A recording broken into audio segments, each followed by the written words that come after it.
Hey everybody. Well, yesterday was Joan Jett's 64th birthday. Can you believe it? I remember when she was 23 when I first discovered her. Seems like only yesterday. Anyway, I'm here to buy a new Joan Jett album, and you can't say that every day. That's not something that happens all the time. Not really a new album, a new material. It's basically Joan Jett's cover songs on acoustic of her own material. But let's go. Hey, still got Ringo there. Oh, Rosalia. Oh, my God. What a concert. There it is. As good as Paul McCartney. Well, I'm glad they got 2 copies left because I'm buying 2 copies. Good. Good. What's the next round of Beatles fun things I should be watching? Oh, well, I got the Ringo CD that came out. I wanted that, and I got that. Did you see the record store day stuff? Yeah, lots of Ringo. Lots of Ringo, Yeah. yeah. I don't really Ringo. think that's a full list. Yeah. 82 years young. That's right. 82 years young. You know it. Sorry to disappoint all of you, but I'm still not buying this. Oh, she's still lying down. Hey, Steve! Hey, what's going What you on? buying the Joan Jett times 2? 2 times. Nice. That's all you had left is 2. Yesterday, yeah, she was 64 yesterday. 64. She's almost legal. So you get $6 back. Hey, I got a $3 discount. $3 discount per record. That's right. Wow, I saved $6 I'll buy a whole other record in the 70s. in the 70s, not today. Okay. Okay, here I am, folks. I picked up 2 copies of the new album, one to keep sealed with the hype sticker, and this one, which I'm going to open in just a minute. Joan Jett's new album, Change Up, Joan Jett and the Blackhearts. And there's the front cover, and there is the back cover.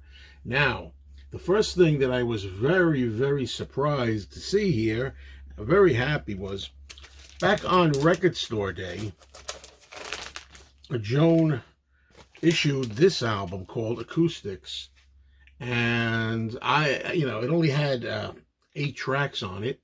It was very enjoyable, but I was under the impression that this Record Store Day was just an appetizer, in the sense that the songs here were going to be repeated on the new one. I was really surprised in preparation for this video to go through the tracks and realize that out of the 8 tracks on here, none of them are on this double LP. There are 20 tracks here. So this is actually an appetizer that actually is not repetitious. We need both of these to get everything. And I think that's pretty cool, because I would have been happy if everything here was just repeated on here. But actually there are 2 songs on this old one. The songs being Androgynous and Bad Reputation, that are live tracks. And on this new Change Up, I see we have Bad Reputation and Androgynous also, but it doesn't state whether they're live or not. It would be cool if these were just acoustic and not live. We'll find out. But let's do the opening here. So because this is a gatefold, I'm going to open this. And as I've said earlier, I have a copy already that I will keep sealed, because I'm a Joan Jett collector and a fan, so I don't mind having 2. And this one will just be opened thusly. It's not often you see me rip the shrink wrap off records, so I'll hold on to the hype anyway.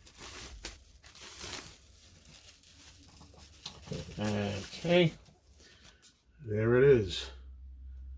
And it does say acoustic under there, as you can see. Change Up, Joan Jett and the Blackhearts acoustic. And once more, the back track list, if anybody feels inclined to freeze that and look at it. There you go. All right, let's get a look at the gatefold. All right, here it is. Okay. Very cool to be able to have this. I'm glad that I'm opening this. Gatefolds, I usually open gatefold albums, don't keep them sealed. All right. Now we have Really cool inner sleeve also. It's a nice shot of Joan there. And the back as well. And I see that we have the lyrics on here as well. Let's just see what the other disc looks like.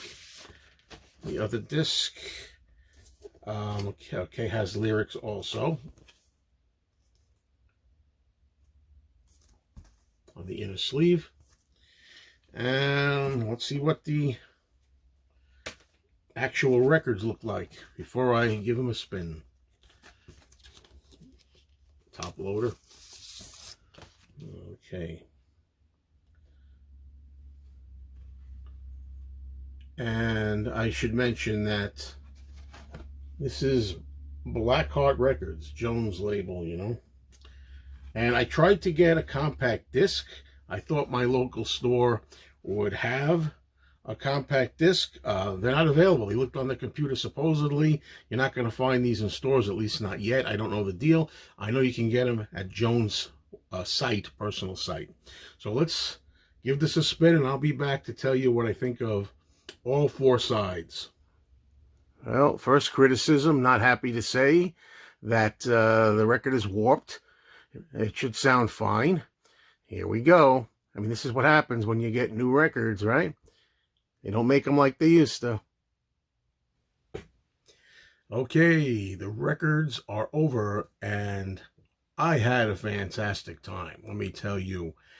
I mean, I've been following Joan Jett since 1982. I've seen her like, I don't know, 10 or more times in concert in the 80s and beyond that. And, you know, it's been a long time since I really had a good time with the Joan Jett stuff. I wasn't too wild about her last studio album of all new stuff, which was called Unvarnished.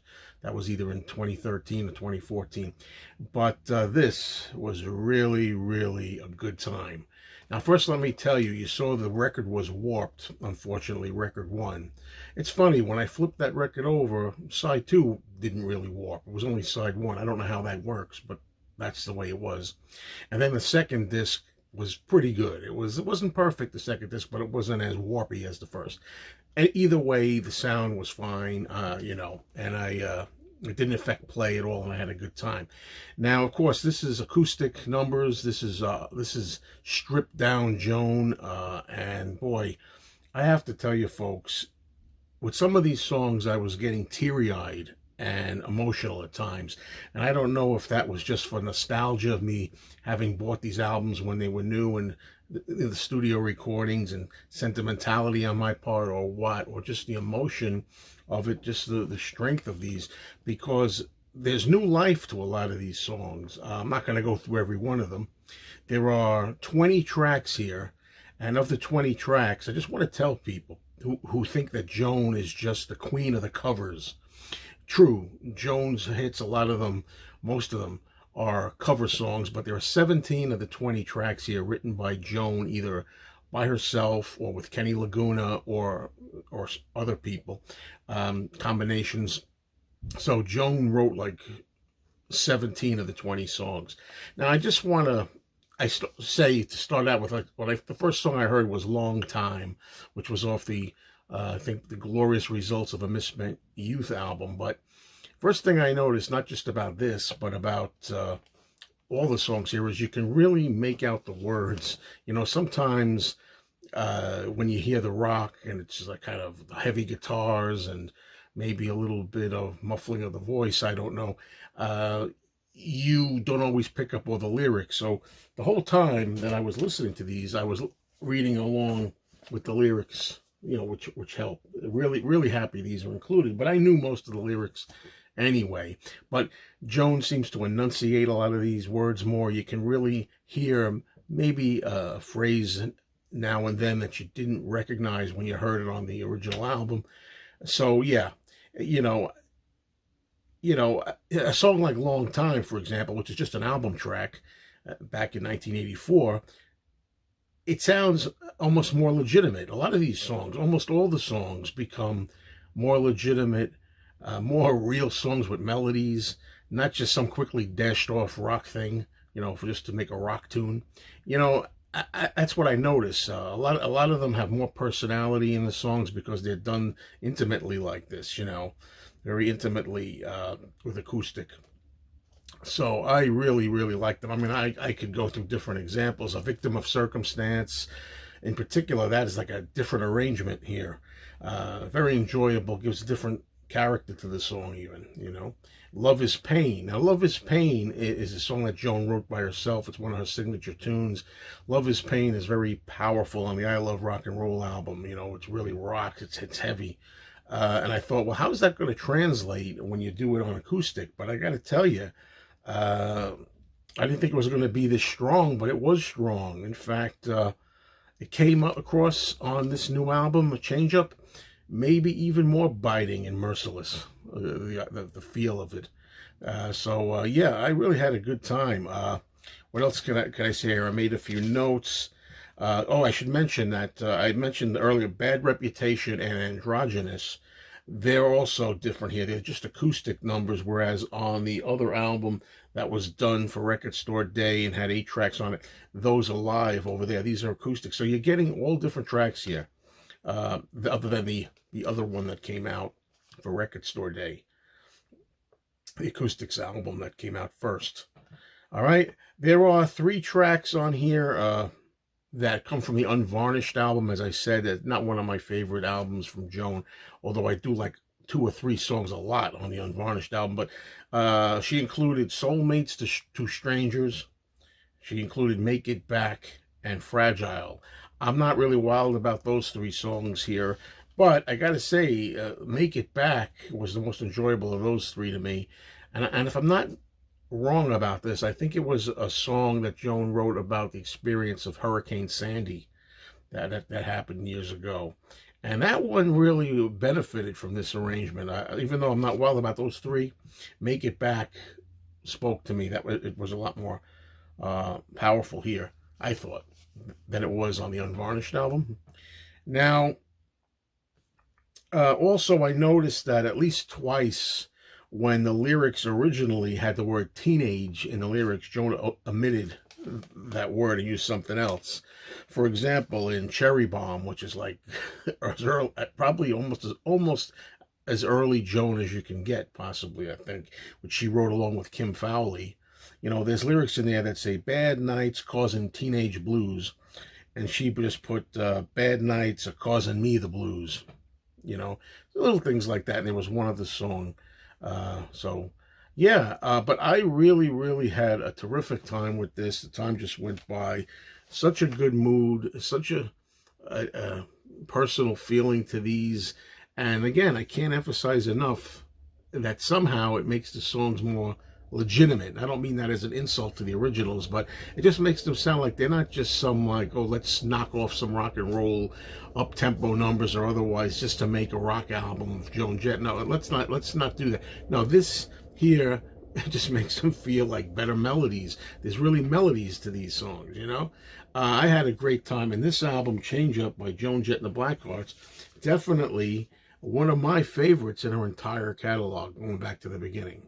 Yes, that's how I feel about it. I did notice, I looked several times, there are no credits here as far as who's playing on the tracks. There's some production credits here and where the studios, which is the materials recorded, but I was wondering, there's some backing vocals at times, and I didn't know. I wanted to see, well, who are the backup singers here and there on some segments. I couldn't find any names, but maybe that's me. Thanks, everybody. I highly recommend this. If you're a Joan Jett fan, you can't go wrong with this. You gotta buy it. Thank you.